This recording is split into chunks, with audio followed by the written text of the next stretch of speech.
한 시대를 섬김으로, 봉사로 많은 사람들의 마음을 감동시켰던 테레사 수녀를 여러분은 기억하실 것입니다. 그가 젊은 시절 캘커타의 고등학교에서 학생들을 가르치는 임무를 띠고 파송을 받습니다. 어느 날 그가 창문 너머 거리에 한센병 환자가 그 고통 속에 길에서 아파하고 있는 모습을 물끄러미 바라보다가 그 모습을 돌이켜보고 돌아왔는데 계속 그 모습이 이 테레사 수녀의 마음과 그 눈가에 지워지지를 않았던 겁니다. 훗날 그는 말합니다. 죽음의 그늘에 짓눌려 두려움에 사로잡혀 있는 그의 얼굴을 나는 한순간도 잊을 수가 없었다. 그래서 안전이 보장되고 평안한 그 학교를 뛰쳐나오게 되고, 그리고 한 번도 의료 혜택을 받지 못하고 두고 가는 수많은 한센병 환자들을 위해 그는 평화의 집을 짓고, 그가 살아있을 동안 약 15만 명이나 넘는 한센병 환자들을 집중해서 치료해 주었던 그의 희생과 헌신의 섬김을 세계 많은 사람들이 보고 알고 있습니다. 한 번은 한 어린아이 환자를 엎드려서 돌보고 있는데 지나가던 사람이 테레사 수녀를 향해 그렇게 묻습니다. 수녀님, 당신은 참 귀한 섬김을 하지만 때때로 당신보다 더 잘 살고 당신보다 더 편안하게 사는 사람들을 보면서 혹이라도 부러운 마음이 들 적은 없었습니까? 라고 물으면서 평생을 이렇게 남을 도우면서 사는 것으로 삶의 만족을 느끼십니까? 라고 물었다고 합니다. 그때 테레사 수녀는 그분을 물끄러미 쳐다보며 한 말이, 허리를 굽히고 섬기는 사람은 위를 쳐다볼 시간과 여유가 없습니다 라고 한 말이 또 많은 사람들에게 감동을 주었다고 합니다. 제가 최근에 자주 강조했던 말이지만 오늘날은 누구에게 사랑의 빚을 지거나 누구에게 뭔가 도움을 받는 그 자체를 더 부담스럽게 여기는 시대에 우리가 살고 있습니다. 그렇다고 우리가 도움받지 않고 살 만한 넉넉함이나 여유로움이 있는 것은 아닌데, 어느 날 도움을 받는 것이 수치스럽고 또한 돕는 것 자체를 생각조차 할 수 없는 시대 속에 과연 우리가 세상에 그리스도의 향기를 어떻게 바라며 죽어가는 영혼 곁에 우리가 어떻게 다가설 수 있을까 한번 생각해 보면서 지금 우리의 삶의 모습들이 과연 예수 그리스도께서 명령하고 부탁하신 믿고 구원받은 사명자의 걸음을 걷고 있는가 말씀으로 되돌아가서 우리의 삶을 돌이켜 살펴봐야 하지 않을까 생각해 봅니다. 오늘 읽는 본문 속에 한 사람이 등장합니다. 그는 너무나 잘난 사람의 대표적인 인물입니다. 또한 그가 알고 있는 것, 그가 하나님을 섬기고 있는 것, 스스로 조금도 부족함이 없다고 여기는 한 율법사입니다. 그런데 그 스스로 인생 문제를 해결하지 못한 영생과 죽음 이후에 그의 삶에 대하여 아무도 가르쳐주는 사람이 없습니다. 그래서 그도 그 문제를 가지고 예수님을 찾아왔습니다. 정말 인생의 문제를 해결하고자 하는 마음보다는 모든 것을 통달하고 안다고 생각하는 자기도 해결하지 못하는 문제를 예수라고 어떻게 해결할 수 있을까 생각한 예수를 공경에 빠뜨리고 시험하려고 하는 의도가 더 컸던 사실을 우리는 본문의 대화 속에 살펴볼 수 있습니다. 그는 평생 하나님의 율법에 몰두하며 수많은 사람에게 그 율법의 바른 길을 가르쳤을 것입니다. 그런데도 그 율법을 통해 율법과 영원한 생명에 대한 문제를 풀 수 없었던 율법사의 고뇌를 우리는 한번 잠시 느껴보면 좋겠습니다. 오늘 이 땅에 많은 사람들 끊임없이 노력하고 끊임없이 도전합니다. 얼마 전에 안타까운 소식은 히말리아 많은 정상들 중에 14군데를 정복한, 그래서 어느 산인지는 저는 관심 없어 모르지만 한 산에서 등반을 성공하고 내려오다가 손에 동상을 맞아서 그리고 손을 다 절단한 그런 장애를 입고 또 새로운 도전을 했던 한 산악인을 보았습니다. 정상을 밟고 난 다음 내려오다가 깊게 패여 있는 얼음 절벽에 떨어져서 아마 최후를 맞이하지 않았나 안타까운 뉴스를 제가 본 적이 있습니다. 산을 오르는 사람은 아무리 올라도 만족이 없고 남보다 더 험하고 더 힘든 산을 오르고자 하는 그 열정 때문에 때로는 소중한 생명을 잃어가는 사람이 얼마나 많은지 모릅니다. 명예를 탐하다가 세상의 물질만을 구하다가 인생의 허무한 바벨탑을 쌓아가는 인생들을 우리는 수없이 보면서도 나는 과연 무엇을 위해, 나는 과연 어디를 향하여 내 생애를 걸고 있을까? 우리는 너무 평범한 사람이기에 그런 고민까지 하지 않아도 되는 것 같지만 하나님은 끊임없이 우리에게 말씀을 통해 도전하고 있음을 기억하시기를 바랍니다. 엄청난 문제 같은 문제를 안고 몸부림치는 이 율법사에게 예수님의 해답은 너무나 간단 명료했습니다. 네가 알고 가르친 율법 그대로만 행하라. 그리하면 네가 살리라. 아마 이 율법사가 그 대답을 듣고 예수님의 해답을 듣고 너무 쉬우면 이해가 되지 않잖아요. 너무 쉬우면 믿어지지 않아요. 오늘 이 땅에 많은 사람들이 뭔가 복잡한 인생을 문제 삼고 살아가다가 영접하는 자 곧 그 이름 믿는 자 하나님의 자녀가 된다는 이 말씀 한 구절만 마음으로 믿고 받아들이면 하나님의 자녀가 되는 특권을 누리는데 너무 쉬우니까 안 믿어져요. 마음으로 믿고 입으로 시인해서 내 입으로 예수를 주라고만 시인하면 주가 내 안에 내가 주 안에 그 안은 하나님의 영광을 맛보게 될 텐도 믿지 못하는 거예요. 너무 쉬워서 믿지 못하는 것도 있지만 너무 쉬운 복음을 이것 전해서 어떻게 예수 믿을까 생각하는 우리의 의심 때문에 전하지도 않으니 성경에 보니까 전하는 자가 없는데 누가 들으며 듣지 못하는데 누가 믿겠느냐고 안타까워하시는 주님의 마음을 이 밤도 한번 헤아려 보시면서 혹이라도 이 자리에 율법사 같은 사람은 없지만 이 세상에 수많은 사람들이 율법사와 같은 인생을 살아갈 그들에게 그리스도의 이름으로 당당하게 복음 들고 설 수 있는 저와 여러분이 될 수 있기를 주의 이름으로 간절히 축원합니다. 똑똑한 것 같은데 어리석은 율법사 그대로 행하라는 그 예수님 말씀 믿고 순종하고 갔더라면 그도 아마 구원의 감격을 경험했을 텐데 그 예수 앞에 다시 묻습니다. 내 마음을 다하며 목숨을 다하며 힘을 다하며 뜻을 다하여 주 너희 하나님을 사랑하는 것 나 다 했다.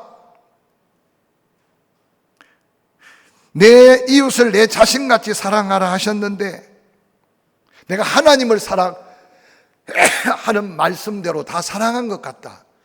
그런데 내 이웃을 사랑하라고 하는데 내가 생각하는 내 이웃과 예수 당신이 생각하는 내 이웃이 혹시 차이가 있는가 다시 묻습니다. 내 이웃이 누구냐고. 여러분 당시에 바리새인파에 속한 당시의 율법사들은 그들과 같이 복음을 지키고 그들과 같은 믿음을 가진 바리새파에 속한 사람들만 자기의 이웃으로 생각하고 살았습니다. 그도 그 이웃을 그렇게 사랑하고 살았다고 자부하고 있는 율법사가 혹이라도 하나님을 사랑하는 것은 이해가 되는데 내 이웃을 내 몸같이 사랑하면 인생의 문제가 해결된다는 그 말을 듣고 예수님이 말씀하고자 하는 이웃이 누군지 다시 묻고 있는 이 질문 속에 예수님은 어리석은 율법사를 깨우치고 있습니다. 한 비유로 말씀하시면서 예루살렘에서 여리고로 내려가는 강도 만난 자의 이야기는 너무나 잘 알 겁니다. 예루살렘은 동쪽 앞에 감람산 그 반대편에 있는 예루살렘 성전산, 해발 약 790m 정도 되는 예루살렘, 상당히 높은 지역입니다. 여리고는 지중해 바로 곁에 있는 성읍인데, 지중해 바다보다도 사해 바다 옆에 있는 성읍인데 지중해 바다보다도 약 256m 정도 낮은 곳에 있습니다. 그러니까 포교차가 약 1000m 가까이 되는 거리인데, 직선거리는 그리 멀지 않지만 당시의 거리로 약 36km 정도 떨어져 있는 곳이 여리고입니다. 직선거리는 아마 어떤 책에는 24km, 어떤 책에는 29km 정도 말하는데, 그러니까 예루살렘에서 여리고까지는 계속 내리막길이라고 생각하면 됩니다. 사마리아로 지나가는 것을 수치스럽게 생각한 유대인들은 대부분 습하고 더운 요단 계곡길을 통해서, 그리고 여리고 성을 거쳐서 예루살렘으로 올라가거나 예루살렘에 여러 가지 절기나 제사를 마치고 내려오는 길은 아주 험한 유대 산악, 유대 광야를 관통해야 되는 엄청난 협곡을 지나가야 됩니다. 그래서 자주 강도가 출몰하기 때문에 예루살렘에서 여리고 사이의 그 험한 길은 강도가 자주 나타나기 때문에 모두가 두려워하는 길이었습니다. 아니나 다를까 어떤 사람이 강도를 만났습니다. 그 어떤 사람은 말할 수 없이 바로 유대인으로 상징합니다. 강도를 만나도 얼마나 흉악한 강도를 만났든지 그냥 가진 것만 빼앗아 간 게 아니라 옷도 다 빼앗아 갑니다. 그리고 혹이라도 다시 만나 면식범으로 알아볼까 봐 그의 죽음의 직전에 이르도록 두들겨 패서 피를 흘리고 쓰러져 있습니다. 오늘 저는 이 강도 만난 자를 포커스로 한번 살펴보려고 합니다. 그가 도움을 구하는, 아니 그가 누군가의 도움을 받아야 살 수 있는 선한 사마리아인 같은 그 사람을 찾고 있는 강도 만난 자. 그런데 아직도 의식이 있고 목숨이 살아있을 때 대제사장이 예루살렘에서 자기 사역을 마치고 자기 처소가 있는 여리고로 내려가다가 강도 만난 자를 성경에 보니까 봤습니다. 그런데 안타깝게도 보고 피하여 지나갔다고 성경에 기록합니다. 이 제사장은 이미 율법 속에 하나님을 어떻게 섬겨야 하고 내 이웃을 어떻게 사랑하며 섬겨야 할지 다 알고 있는, 아니 마땅히 섬겨야 할 사명이 있는,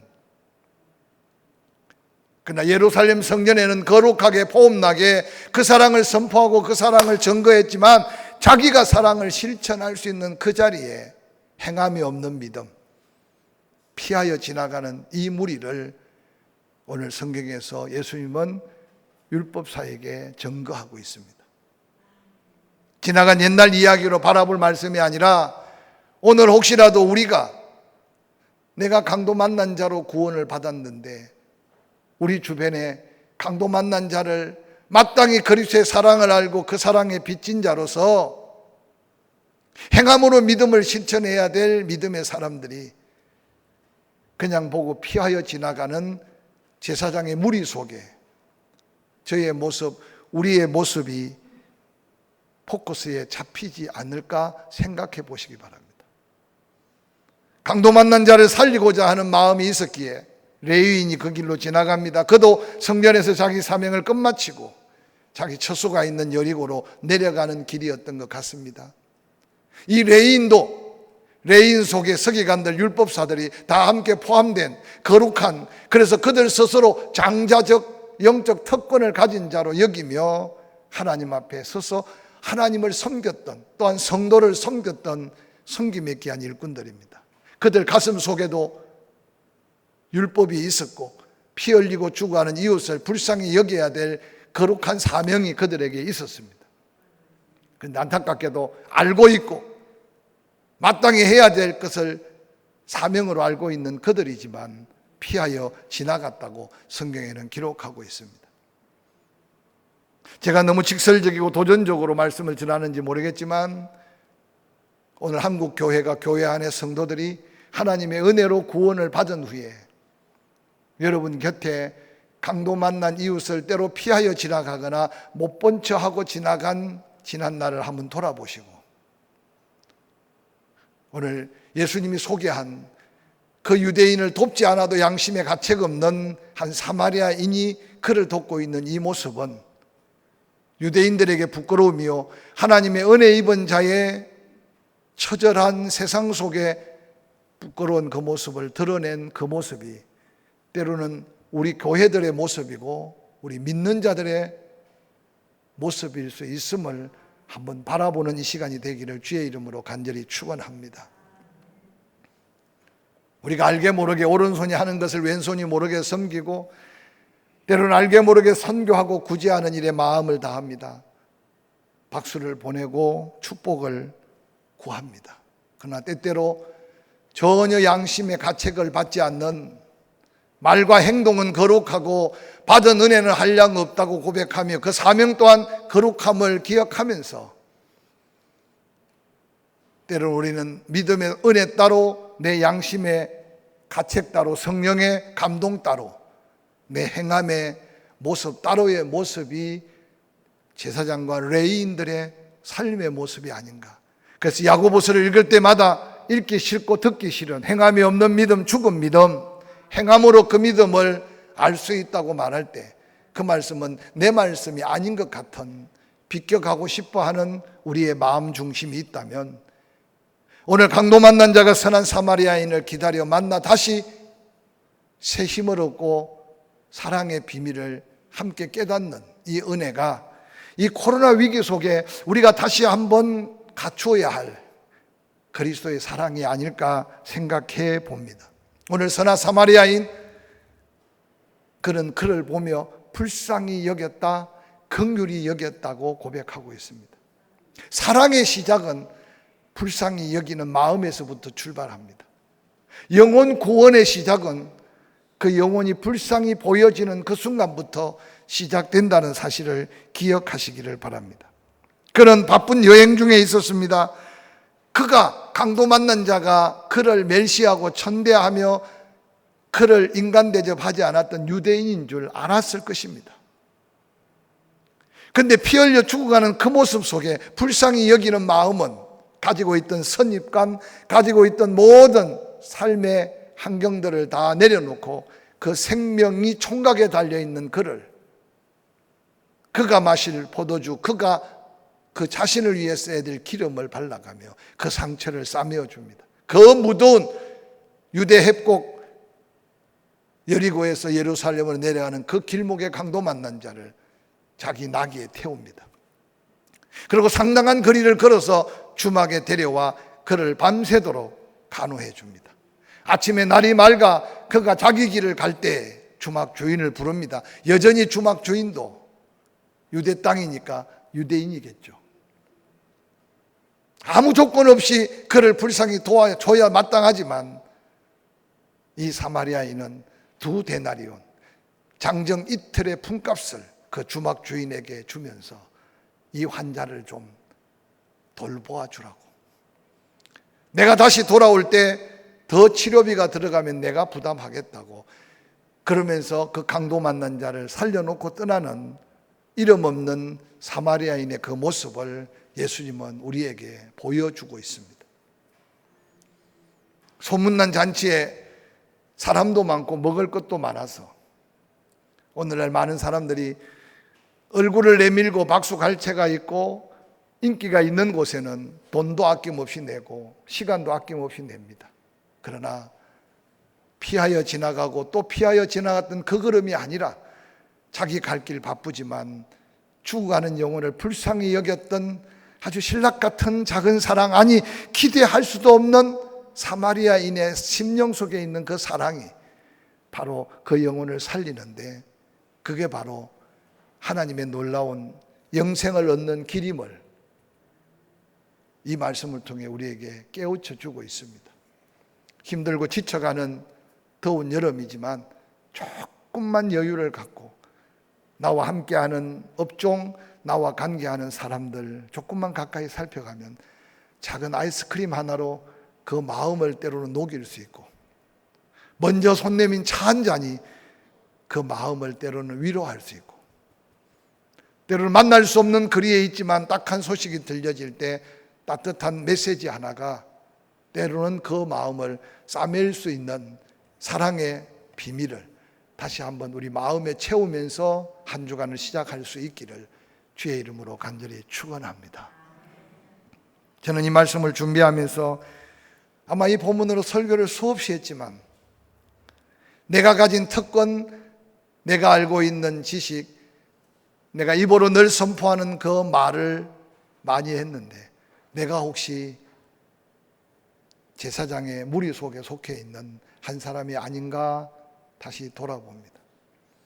사랑하는 장로님들, 권사님들, 예수 은혜로 오래전부터 예수 믿고 구원받은 동역자 여러분들, 우리가 레위인 중에 한 사람으로 굳어가고 있지 않는지 우리 자신을 좀 돌아보면서 죽어가는 그 영혼을 불쌍히 여기는 마음이 없는 우리의 심령, 때때로 이스라엘 백성들을 향해 굳은 마음, 화인을 받은 마음이라고 도전했는데, 세상 사람들이 그리스도인에게 마땅히 기대했던 그 사랑을, 세상 사람들이 교회를 바라보며 마땅히 기대했던 그 불쌍히 여기는 그 손길을 경험하지 못해서 이제는 손을 내밀어도 외면하고 이제는 사랑을 주어도 사랑인 줄 모르는 이 강팍한 시대 속에, 그래도 우리는 선한 사마리아인을 찾는 그들 곁에 다시 다가가야 될 선한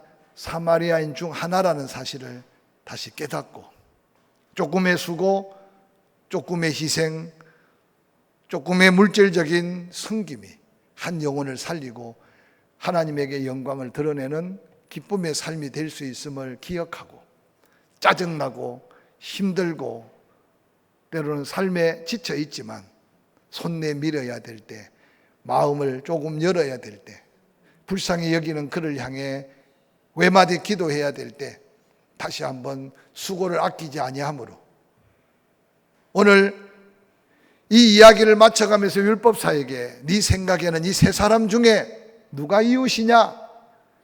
네가 생각하는 이웃과 이웃이 이웃을 찾는 이웃과 차이가 무엇인지 알겠느냐?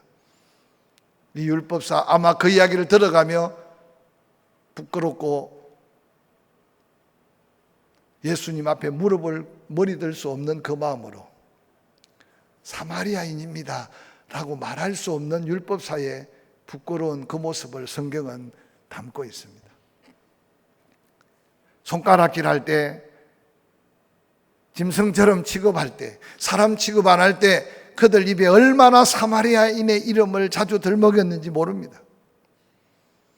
그런데 그가 그렇게 선한 이웃이 될 줄은 이 율법사는 상상조차 하지 못했을 겁니다.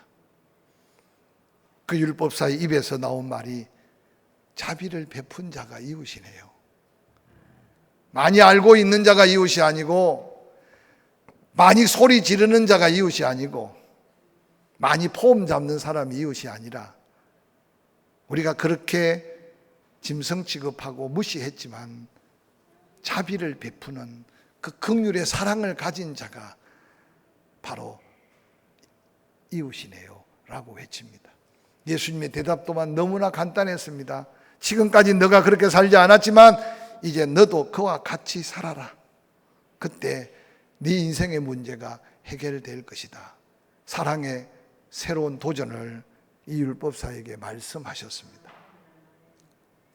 세상과 비교하지 마시고, 다른 그리스도인들과 비교하지 마시고, 다시 한번 조용히 눈을 감고 떠가며 우리 주변에 강도 맞는 자를 찾아보고, 그래서 여러분의 그 사랑에 불쌍히 여기는 섬김이 또 다른 선한 이웃들을 세워가는, 하나님 보시기에 아름답고 이 세상에 소망이 있는 아름다운 믿음을 함께 살아갈 수 있기를 주의 이름으로 간절히 축원합니다.